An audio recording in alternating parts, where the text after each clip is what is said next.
Tere tulemast Iskre külasse, Möldre uusarenduspiirkonda. Piirkond on välja arendatud viimase 10 aasta jooksul. Siin lähedal on algkool, lasteaed ja valmimas uus gümnaasium. Maja on valminud 2021 aastal.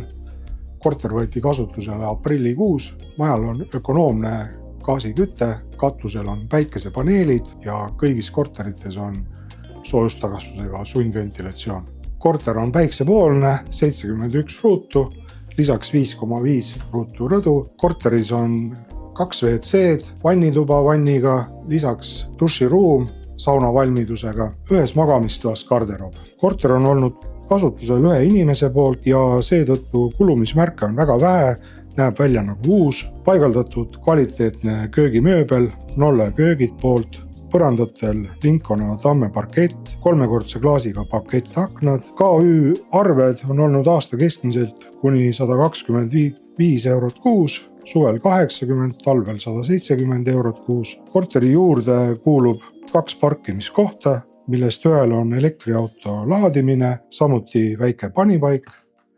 Tänan vaatamast, palun helistage ja tulge tutvuma.